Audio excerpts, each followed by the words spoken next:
Trillion ডলারের দিকে আমরা যাব, আমরা আশাবাদী। কিন্তু সেটা করতে হলে আমাদের পুরো সব ইনস্টিটিউশনকে আবার সুন্দরভাবে ঢেলে শক্তিশালীভাবে গড়তে হবে। তা না হলে কিন্তু এই ওয়েট লিফটিংটা আমরা করতে পারবো না। ডক্টর সেলিম জাহান। আমি শেষ করি আব্রাহাম লিঙ্কনের সেই কথাটি দিয়ে একটু ভিন্নভাবে বলে। সেটা হচ্ছে যে, যেহেতু আমি মানব উন্নয়নের দৃষ্টিকোণ থেকে পুরো ব্যাপারটিকে দেখি, এটা হচ্ছে যে আমাদের উন্নয়ন প্রক্রিয়ার দিকে যদি আমরা তাকাই, তাহলে এটার মূল কথা হতে হবে যে মানুষের উন্নয়ন, মানুষের জন্য উন্নয়ন এবং মানুষের দ্বারা উন্নয়ন। মানুষের উন্নয়ন বলতে আমরা মানব সম্পদের উন্নয়ন বোঝাবো এবং অন্যান্য সম্পদের অগ্রগতি বোঝাবো। মানুষের জন্য উন্নয়ন বলতে আমরা বোঝাবো যে উন্নয়ন প্রক্রিয়ার যে সুফল সেটা যেটা বিভিন্ন জনগোষ্ঠী যেন সমভাগে ভোগ করতে পারে। আর তৃতীয়ত মানুষের দ্বারা উন্নয়ন, যে উন্নয়ন প্রক্রিয়াটি কিন্তু উপর থেকে ছেড়ে দেওয়ার ব্যাপার নয়, এটি নিচ থেকে আসতে হবে।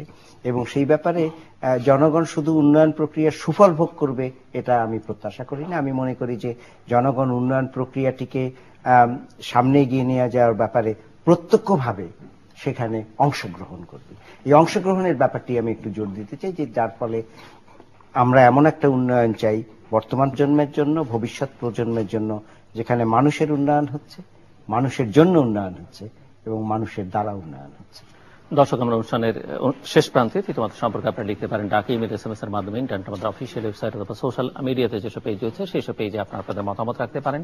আর আপনাদের মতামতই আমাদের অনুষ্ঠান তৃতীয় মাত্রা আপনি দেখতে পাবেন প্রতি বৃহস্পতিবার এবং শুক্রবার বাংলাদেশ সময় রাত 2টায়, বুধবার দুপুর 11:30 এবং শুক্রবার দুপুর 1:05 দেখবার আমন্ত্রণ। ডক্টর সেলিম জাহান এবং ডক্টর হাসান মনসুর, অসংখ্য ধন্যবাদ আপনার দুজনকেই। দর্শক, দুজন অর্থনীতিবিদ কথা বলছিলেন উন্নয়ন অনুন্নয়নের নানা দিক নিয়ে। বাংলাদেশ আলোচনায় প্রাধান্য পেয়েছে, বিশ্ব বাস্তবতা, বিশ্বের অন্যান্য উদাহরণও এই আলোচনার মধ্যে এসেছে। আমরা একটি টেকসই উন্নয়নের বা বজায়যোগ্য উন্নয়নের দিকে যাচ্ছি বা সেই চেষ্টাটি আমাদের মধ্যে রয়েছে এবং সেটির জন্য ওনারা একমত এই জায়গায় যে উন্নয়নকে বিচ্ছিন্নভাবে ভাবলে হবে না।